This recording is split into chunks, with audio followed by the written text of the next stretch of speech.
Good morning. Welcome to those of you joining us virtually and those of you present here at All Souls Unitarian Church of Indianapolis. I am Sarah Cannon. My pronouns are she, her. I'm Director of Children's and Community Programming. Rick May, pronouns he, him, will be serving as the worship associate for today's service, together with Reverend Katie, our senior minister, and Elizabeth Valencia, our summer minister, whose pronouns are both she, Asia. We are your worship team on the chancel today. If you are visiting us this morning, we are glad you are here with us. We invite you and everyone present to please complete a connection card.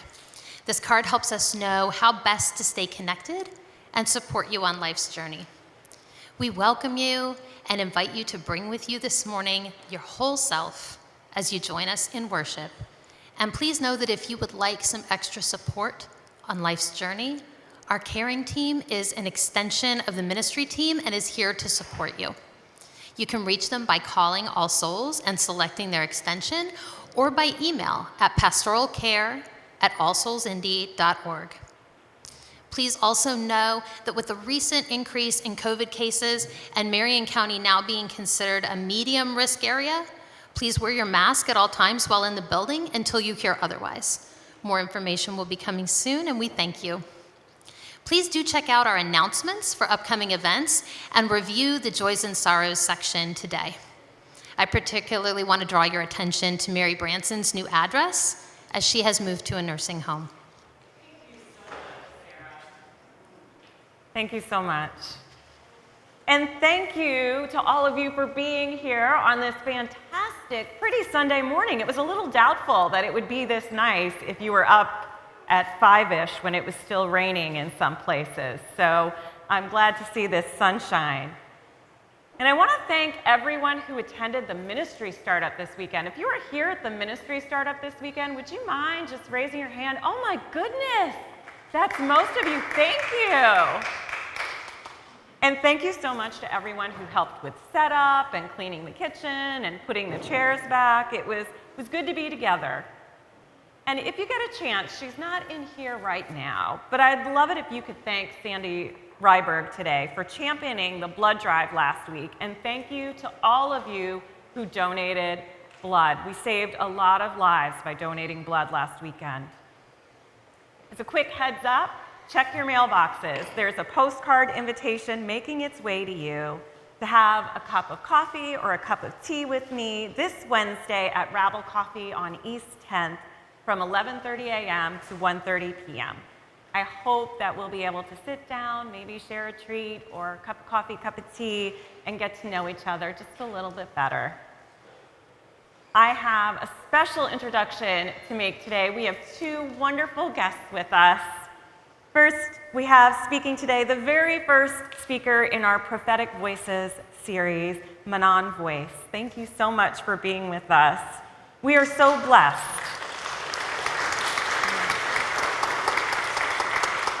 Manon has become a trusted voice in the arts and activist community in Indianapolis. She expresses her passions through her work as a poet, hip-hop MC, speaker, educator, and advocate for social justice.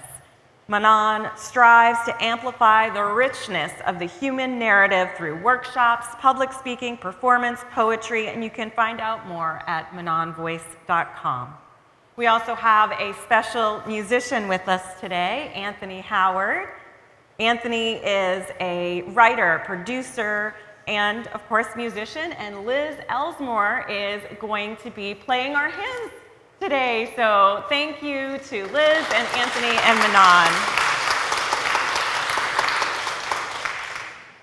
In this moment on our shared journey, may you feel witnessed and honored wherever you are on that spiritual journey, and may you remember that whether you are here for the first time or the 1,000th or even more than that, because some of us are lifers at All Souls, whomever you are, whomever you love, whatever your ability, gender, beliefs, political affiliation, or documentation status, you are welcome here and you are never alone.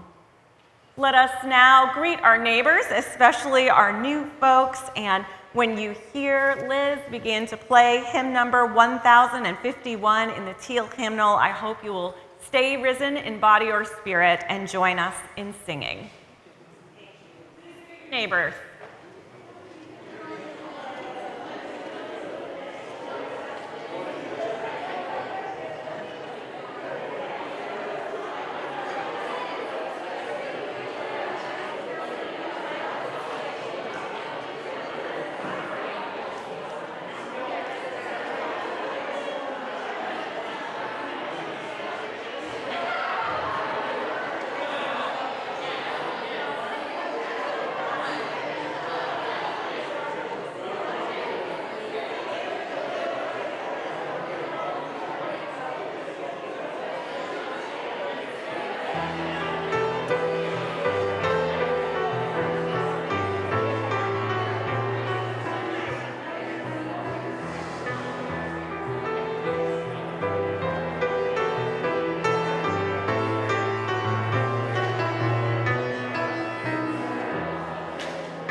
Choir, how we miss you, leading us in song. Can we say that out loud? We love you, choir. We appreciate you, and we miss you.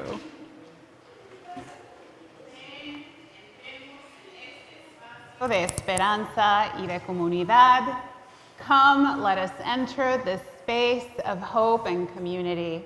Ven, entremos en este espacio con nuestras penas, nuestras alegrías, nuestra pasión y compasión. Come, enter this space with our sorrows, our joys, our passion, and our compassion. Ven, entremos en este espacio con las historias de nuestros ancestros, pues su fuerza y sabiduría late en nuestros corazones. Come, let us enter this space with the stories of our ancestors, for their strength and wisdom beats in our hearts. Ven a este espacio, presente a los amados compañeros que se mueven a nuestro lado. Come into this space, present to the beloved companions who move beside us. Ven a este espacio, consciente de que juntos estamos construyendo un futuro para otras generaciones. Come into this space, mindful that together we are building a future for other generations. Ven, ven, entra en este espacio y adoremos. Come into this space and let us worship.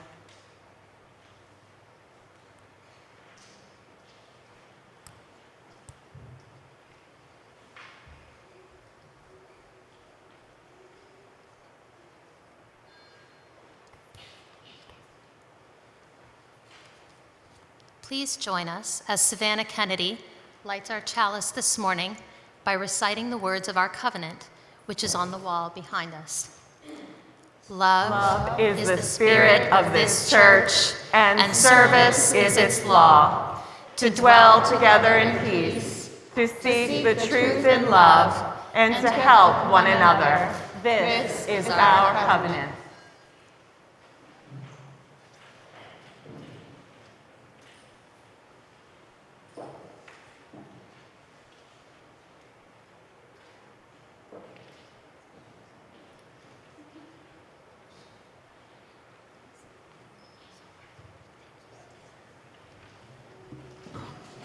Thank you, Savvy.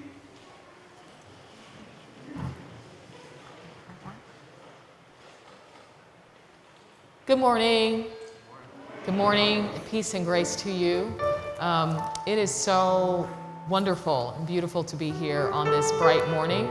It's my first time at All Souls Unitarian, so I'm very grateful for the honor to be with you for the first time and the very warm welcome by your pastor, Reverend Kate, and also my good friend, Nasreen, who is in the back working on the tech, and Nasreen, who introduced me to Greg Sanders, who is not here, and then also Elizabeth Valencia, who I've worked with before, and all of you, and also Rick, thank you. Thank you so much for having me today. Thank you to Anthony Howard, who's a wonderful musician and writer, for accompanying us in this service. And so today we are exploring this idea of ancestry together. And an idea of ancestry, that title actually comes from one of my favorite poems by the poet Etheridge Knight. Is anybody familiar with Etheridge Knight? Just raise your hand. It's wonderful. All right.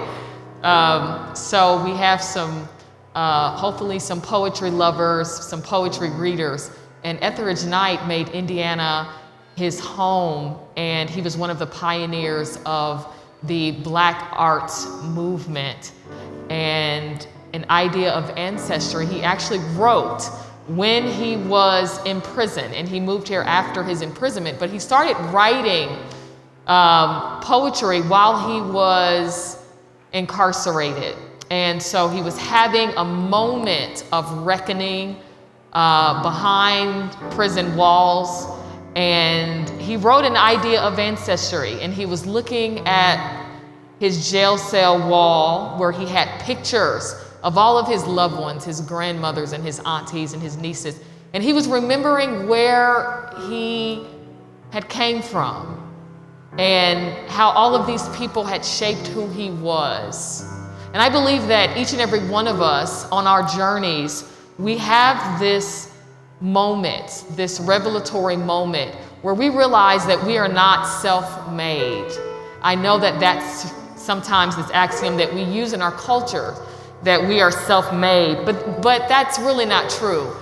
And I love this idea of ancestry that we are lifting up, that we're celebrating our ancestors, and that it's linked to prophetic voices, because I believe that our ancestors are also a part of the prophetic voices that help to shape us in who we are, that help to shape our becoming.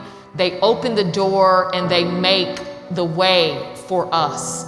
And so when I look at the people who have shaped my life, and sometimes their ancestors are not biological. I have ancestors who I consider literary ancestors. I have ancestors who I consider my soul or my spiritual ancestors, and that their work, their life, their minds, their spirit has helped to make me and shape me into the person who I am today. And so I would like for us to just take this moment and invite you to think about an ancestor that has shaped your becoming, a prophetic voice in your life who has opened the door, who has made a way, who has touched you and has helped to craft your soul, has helped to craft the evolution of your soul and has made your journey possible. And so let's just take a moment to do that.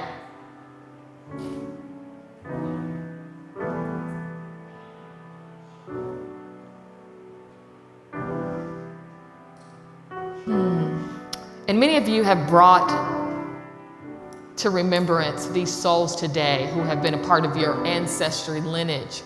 And when I think about mines, everywhere I go, I know that I bring with me a whole host of people whose shoulders I stand upon.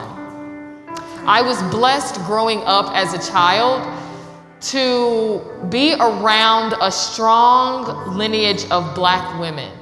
And so I knew my grandmother on my mom's side, my great-grandmother, and I knew my grandmother on my father's side, and also my great-grandmother on my father's side. And so they both lived to almost 100 years old. So I was really blessed. Not everybody gets to know or be in the presence of their great-grandmothers. But I had the privilege of doing that.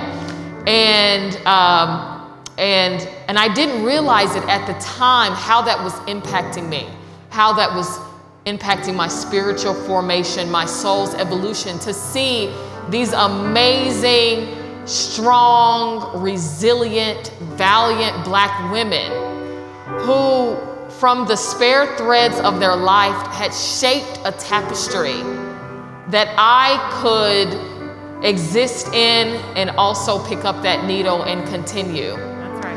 And so this first poem, it is in honor of specifically, well, it's in honor of all of them, but a couple of years ago, after my great-grandmother, her name was Anna, and she was from McKenzie, Tennessee, and she was an interesting woman. And she knew how to gamble really well. She had talent. She knew how to gamble really well. She knew how to curse really well. So she was from the South, and so she diced her cuss words in these interesting ways.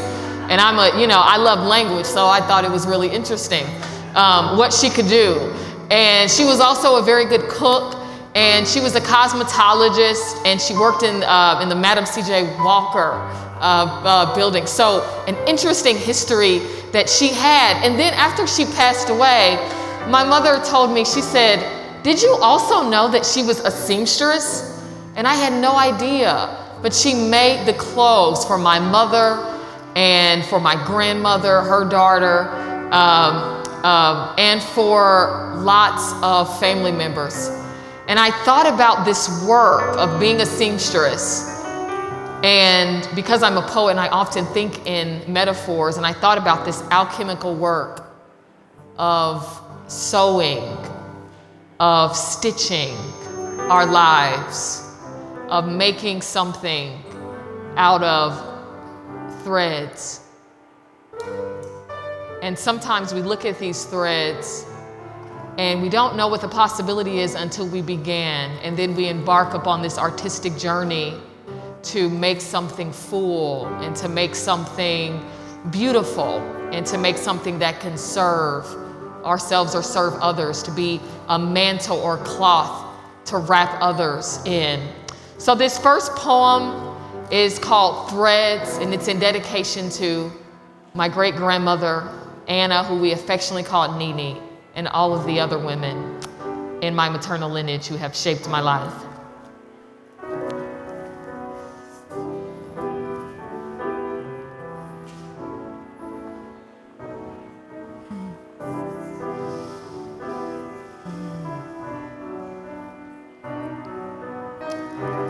In the spring of her years, her mother demanded that she make a life for herself. Make something out of yourself, she said, and bequeathed her dark spools that fainted like gossamers when held up into the light. It was then that she began to look at her hands and make the most of a miracle. As she learns to weave and weave and weave, using the spare threads of her mother's sharp-tongued wisdom, spat while plaiting the unruly strands of her hair on Sunday evenings. She steals conversations from women and grocers and church pews, burying visages stained to a window she looks out from to stare at her memories, line upon line, stitch upon stitch, line upon line, stitch upon stitch, line upon line, stitch upon stitch. She sews these stories into the seams of her dreams. Mismatched threads of love lost, being a girl, becoming a woman, and the pain in between of growing into her own bones. She learns to intertwine her fingers with the disjointedness of sorrow, line upon line, stitch upon stitch, line upon line, stitch upon stitch, line upon line, stitch upon stitch. Sewing into the life of the stranger who will forget to say thank you. She makes breakfast as she makes beds, raising kids without dads, pouring cups of coffee like dark pools until she could no longer see her own reflection. Line upon line, stitch upon stitch, line upon line, stitch upon stitch, line upon line, stitch upon stitch, repatching the tears of loves and lives long gone. Repurposing the hand-me-downs long ago washed of the savor of their novelty. Line upon line, stitch upon stitch, for she has become a master at making something out of nothing. For it was her who wove the basket for the boy whose 2 fish and 5 loaves fed the 5,000, and yet she goes unnamed. It was her who wove the basket for the boy whose 2 fish and 5 loaves fed the 5,000, and yet she goes unnamed. For she is gifted in the invisible intangibles of this world, where the people often do not praise the pattern she makes. Their vision is too small to fit into the needle's eye of her sanctum. And yet, weave she does, and weave she must, line upon line, stitch upon stitch, line upon line, stitch upon stitch, throwing out her quilt and staking its 4 corners to herself as her country, trapping fiber songs of joy, marrying the asymmetry of yesterday's agony with tomorrow's promise. Weave she does, and weave she must, line upon line, stitch upon stitch, for her many mothers wish to find themselves in her pattern and make celebration of her tapestry. Weave she does, and weave she must, line upon line, stitch upon stitch, for although the world is a spinning wheel, only she can mother its design. Weave she does, and weave she must, line upon line, stitch upon stitch. For the children now yearn for her songs. They want to hear her stories. The one where the woman becomes the weaver and the web. The one where the woman changes everything she touches. The one where the woman finds the miracles within the strands of her hands. The one where the woman stitches herself whole.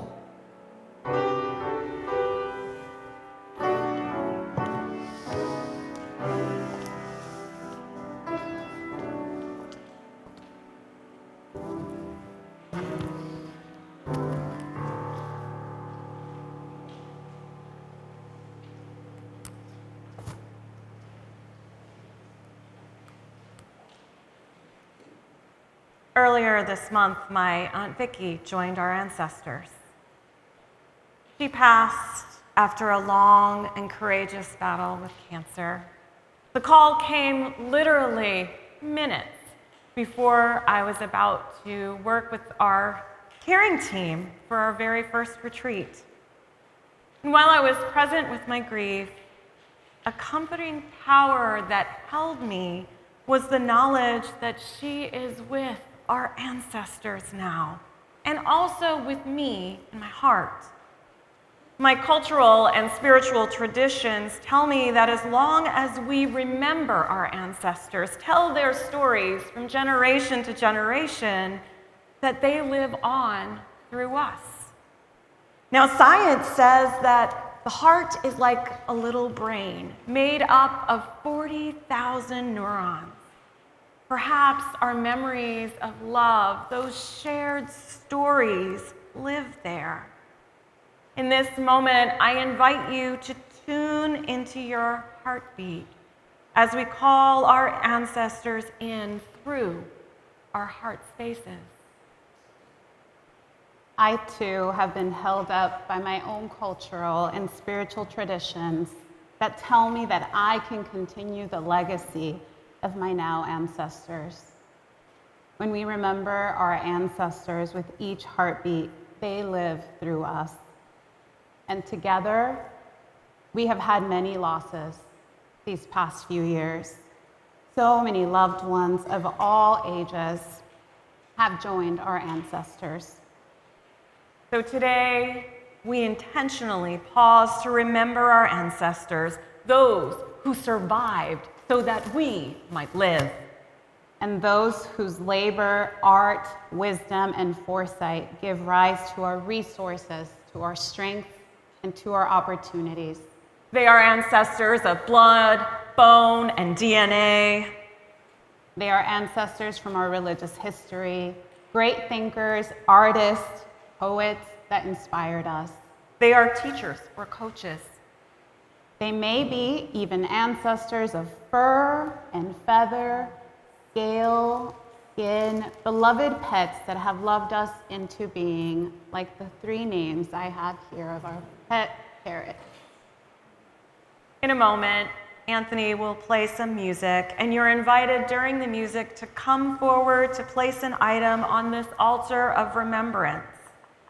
Or perhaps you didn't bring an item, and that's okay too. There are pencils and there are cards at the end of each pew. You're invited to write the name of an ancestor or a note to them and place that on the altar. And we've got some extras up here too. Know that you can pick these items up later, but for now, we create together an altar of remembrance. Amados ancestros, los recordamos. Beloved ancestors, we remember you.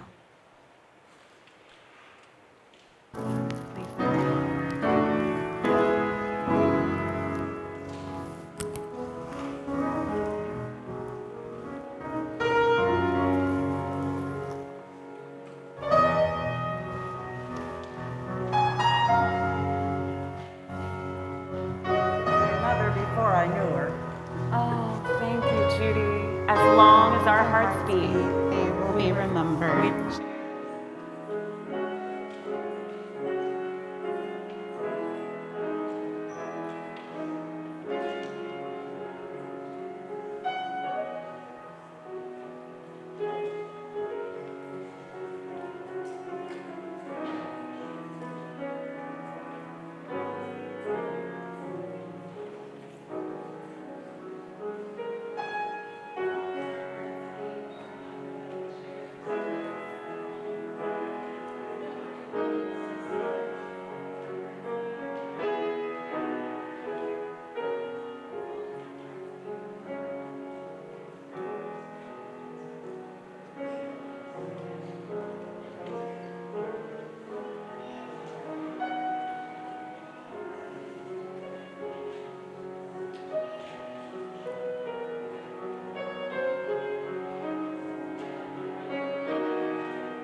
presente. They are with us. As long as our hearts beat, we remember them and we share their stories. Let us rest in this moment, collecting the joy of the memories, that bittersweet moment of remembering. Perhaps we are even riding a wave of grief in this moment. Let us remember, as Valerie Kaur says, that grief is the price we pay for love. And we have loved. So as we settle in this moment in the remembrance of that big capital L love, let it be love that flows through us, love that transforms us as we remember and as we take these stories that we are remembering and let them be a guiding light that helps us to transform others and grow more love in this world. May it be so. Amen and blessed be. Amen.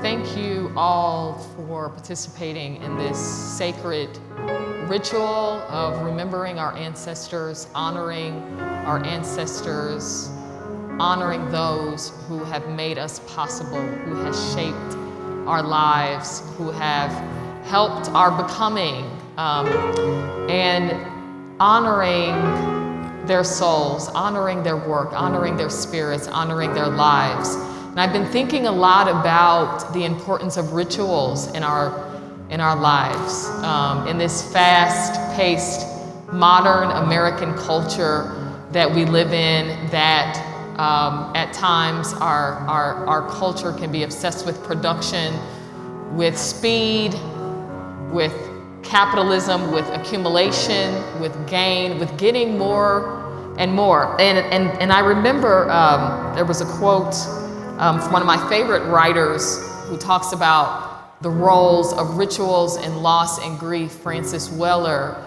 He says that the role of rituals can help us with two things, and that is amnesia and anesthetization. So going numb and forgetting. Yes.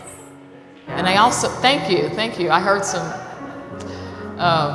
yes. I heard some yeses out there, so that resonates. And I also, and I think that we need to be called into remembrance, that we need to be called into feeling and not going numb and remembering the stories. We have always, since the beginning of our earthly time, stories have always mattered. When we were sitting around the fire thousands of years ago, and I can think of my ancestral lineage and how I can imagine that stories were told in the evening time after supper, and they were passed on, that even the West African griots that were the oral repositories of the culture, and they were responsible for passing on stories to the family, to the culture, to the community, to the tribe, and to children. And this person was important. This person was important because they helped the community to not forget and to not go numb. To not forget and to not go numb. And that is what rituals can do for us. That is what remembering our ancestors, honoring where we come from, slowing down to take this time can do for us. And the rituals can be something like this, or it can be something that we do every day. It could be a piece of writing, or a prayer, or an affirmation, or a contemplative walk. Our rituals can look all kinds of different ways, but they and their placement is important in our lives. When I think about the roles of rituals, one of mine has always been journaling, and it's always been writing, as you can imagine. And I started writing very early, probably when I was, so I'm looking at these precious children over here, and how old are you? You in the blue shirt that says Mackinac Island. 9, wonderful. That's a great age. Are you in 3rd grade or 4th? 4th grade, all right. That's a good time. And how about you with a, you're in, yes, in the beautiful dress. Thank you, thank you. Okay, you just joined 3rd grade, wonderful. Oh, and your birthday's coming up soon, so you're going to be 9 as well. Okay, so are you in 3rd or 4th? 3rd as well. Wonderful. And how about in the cool glasses? And you're in 4th grade. And you're 9. Excellent. And how about in the cool Mickey Mouse? 8 and in 3rd grade. Wonderful. Okay, and right here in the beautiful crown, how old are you and what grade are you in? 5, okay, wonderful, wonderful. So, you know, as I look at these children and I remember being, I think I was in 2nd grade actually, 2nd grade when I first became interested in poetry and writing. And so the bookmobile came to my school. Does anybody remember the bookmobile? Yes, love that is great. That was great. Thank you. I am so glad to see so many hands because when I go into young schools and I say that, the kids don't raise their hands anymore. Oh no. And I'm like, and they're like, well, we have book fairs. And I'm like, that's great, but also the cool decked out van, you know. I mean, you can't really get any better than that. Coming around to your schools. And so I was in 2nd grade when I got on this cool decked out van that came to our school, the bookmobile, and I stumbled on poetry. And so I was in between these young souls. I was about 7 years old. And I just chose a book for its cover, but I went home and it was poetry. It was actually an anthology for young people. And so one of the first voices that I stumbled on and that I remember was that of the late great Dr. Maya Angelou. Oh yes. Yeah, I paused because I knew I was going to get some ums and yeses there because she has touched so many of our lives. She has touched this country and the world. And her poetic voice is something that resonates even now that she has translated into another realm. But I was a young girl and I was reading Dr. Maya Angelou's poems like Still I Rise and like Phenomenal Woman. And that was my first time being introduced to this powerful, strong Black woman. And I felt affirmed. I felt affirmed by her. I felt loved by her. Her words, her generosity leapt off the page. And she is someone who I consider one of my literary ancestors, but also one of my spiritual mothers. I feel like she and her words have mothered me. I have read so many of her books and I've listened to so many of her lecturers and I have followed her life. And even just the stories of her life, I feel like I've taken into my own consciousness. And so I remember she passed away a few years ago and I was working at the time and someone sent me, and you know, and my phone started to blow up and people were texting me and they said, oh, I'm so sorry for your loss. Because my friends knew how much I loved Dr. Maya Angelou. And I was like, what happened? They're like, oh, you didn't hear? Yes. Dr. Maya Angelou died. And I was completely crushed. It felt like my grandmother had passed away. And I went home and what I did to honor her memory is I wrote. So my ritual was writing. And I wrote this poem. And it wasn't about performing it publicly. It was a ritual that I needed to honor her and to honor her impact on my life. And this is the poem that I would be honored to recite for you today. And the name of it is Mother Maya.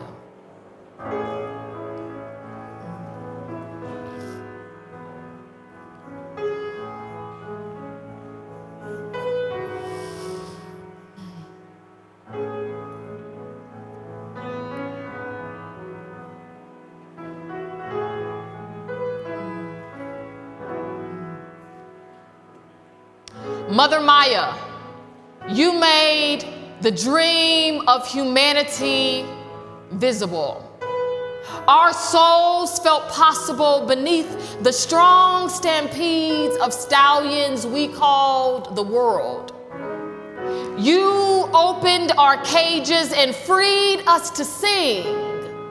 Born with the bow of an arch in your back, you would spring and overcome mouthless terrors. Greet every still rising with notebook tied to hip and pen, giving birth to son and to daughters' letters.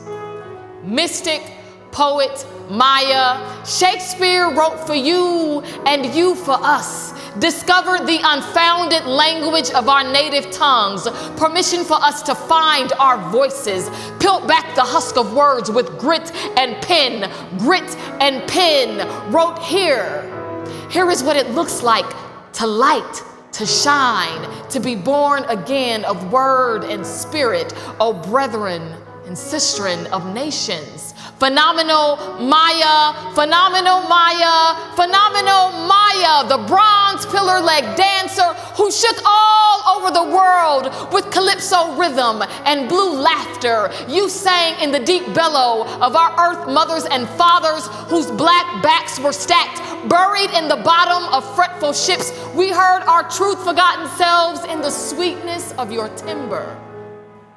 And like flickering street lanterns from down in the deltas of Mississippi to the cotton plantations of Cuba, fled home, teacher, educator, Maya, respected alike by Catholic, Confucian, Sikh, Sufi, rabbi, and imam. You came trailing white wisp of light and left the silver wisdom of sages who anointed your strengthening age with grace. You gave meaning to human, color to soul, meaning to human, color to soul, meaning to human, color to soul.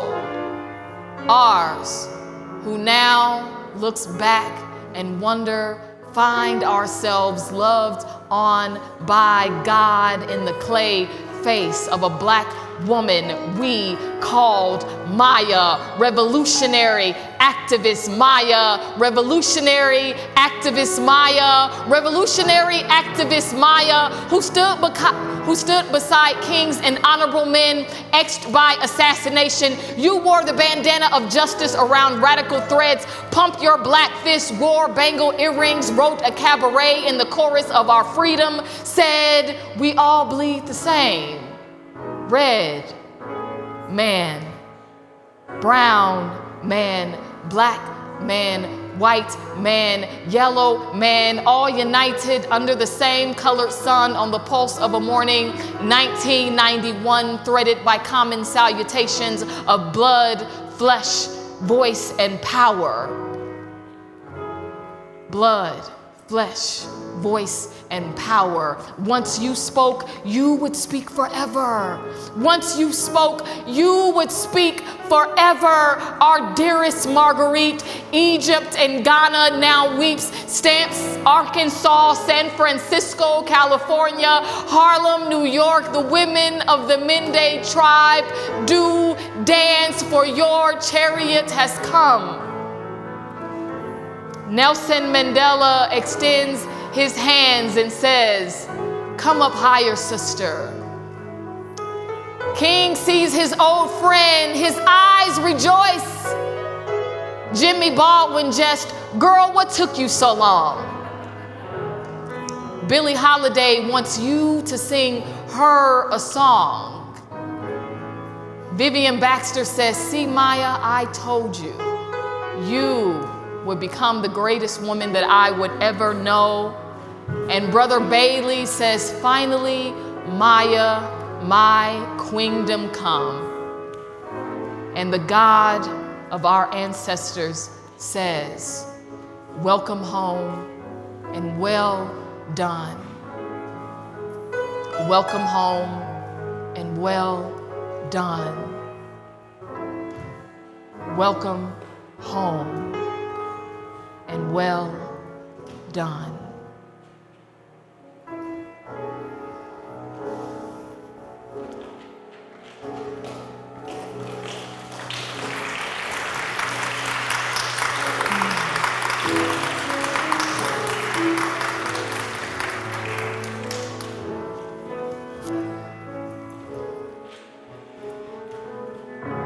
morning, half of our offertory will go to the sister song, Women of Color, Reproductive Justice Collective. Your contributions today will support the important work of Sister Song in protection of reproductive justice rights. Sister Song, Women of Color, Reproductive Justice Collective was formed in 1997 by 16 organizations of women of color from communities of Native American, African American, Latina, and Asian American. Its purpose is to build an effective network of individuals and organizations to improve institutional policies and systems that impact the reproductive lives of marginalized communities. It is based in Atlanta, Georgia. To contribute, you can put cash or check into the collection plate, or if online, you can go to allsoulsindy.org, where you will find a link that says Give to All Souls here on the left side. It's beneath the description of today's service. Thank you for your generosity in supporting the mission of All Souls and for your continued love for one another and for this world. Take this moment to make your gift. The morning offering may now be given and gratefully received.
I can't believe that an hour is almost up.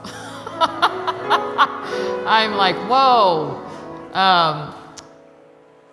Just enjoying myself, just being here today. Thank you so much for allowing me to be here to share this sacred space and this sacred time with you.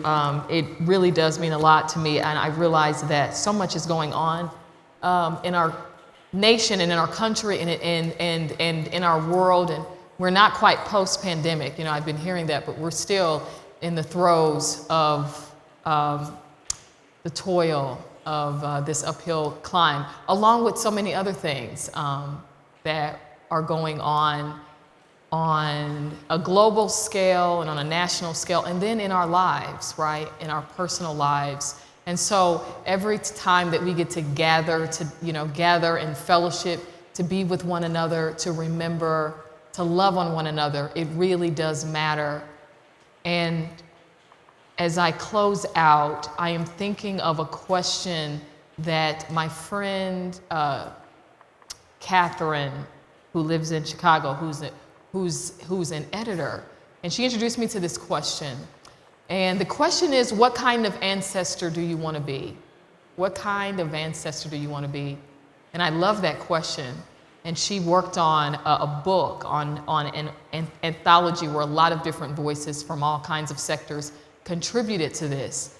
And when I'm thinking about this tapestry that I started with, the threads that are sewn that make us possible, and then we pick up that needle and then we sew, and then we make it possible for the next generations who are coming after us. And so not only are we remembering ancestors, we are calling ourselves as ancestors. We are somebody else's ancestor. In indigenous traditions, they think about the next 7 generations, the decisions that they make. They think, how will this impact the next 7 generations?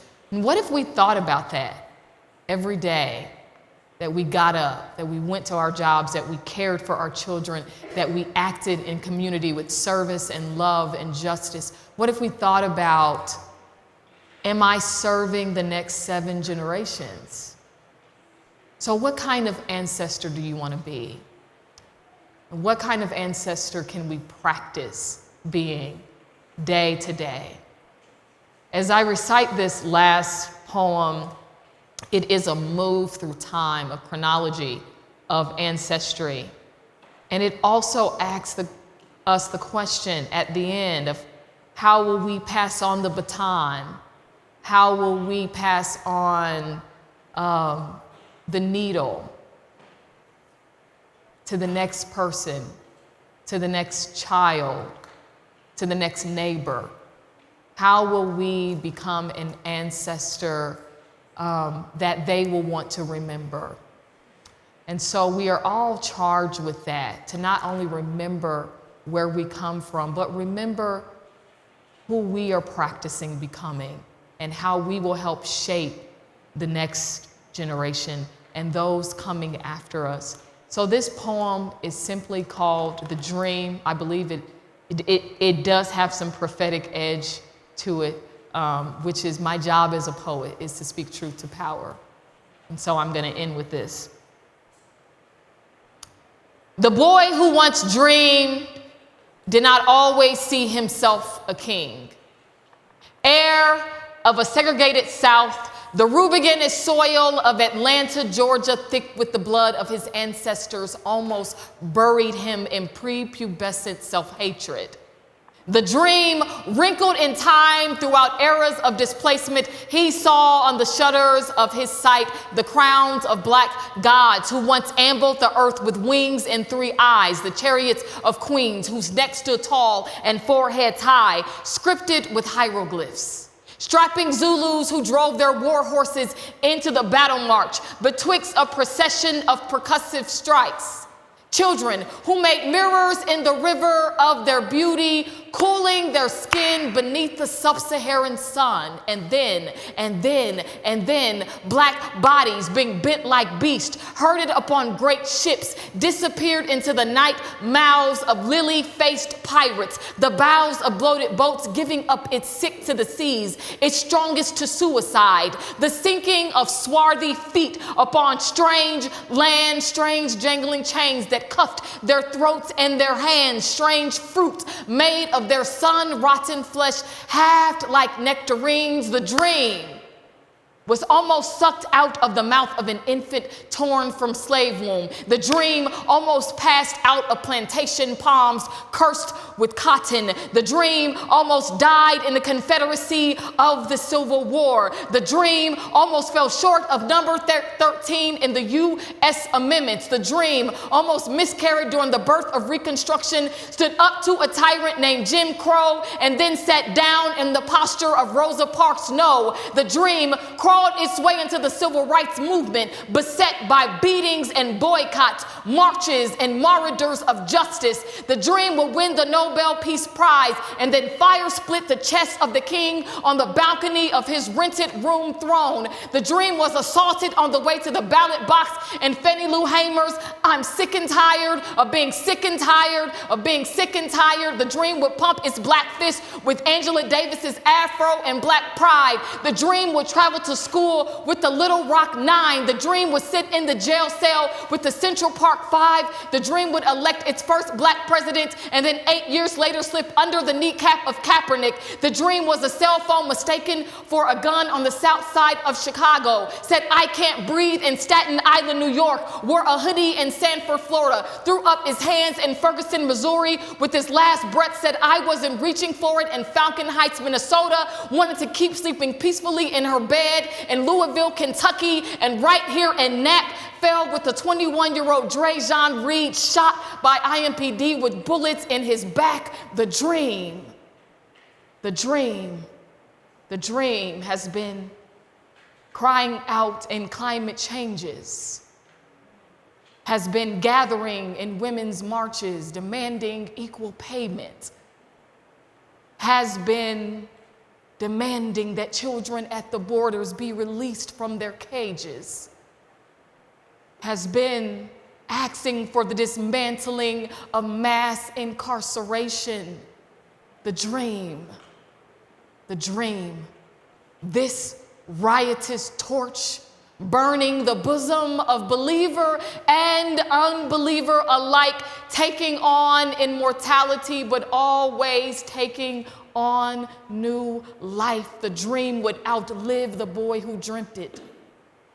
Its limbs would outrun the king on the way to the mountaintop, and the torch be passed down. The weight of its glory, our burden, our heirloom, our responsibility, and our crown. Thank you.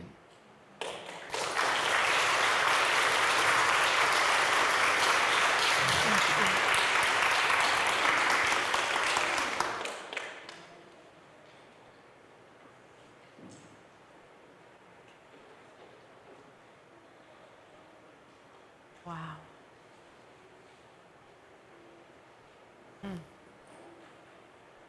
Please rise in body or spirit as we sing together hymn number 318, 2 verses of We Would Be One.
Remain risen as I share with you these words of the Persian Muslim Sufi saint, scholar, and poet, Jalal ad-Din Rumi. The breeze at dawn has secrets to tell you. Don't go back to sleep. You must ask what you really want. Don't go back to sleep. People are going back and forth across the dorsal where those two worlds touch. The door is round and open. Don't go back to sleep. Go forward from this space, awake to the truth that our ancestors are with us, within us, and around us, and we are responsible for the 7 generations after us. Let us honor them all as we work to liberate ourselves and others, saving them as we ourselves are saved. May it be so. Amen, and blessed be. You may be seated for the postlude.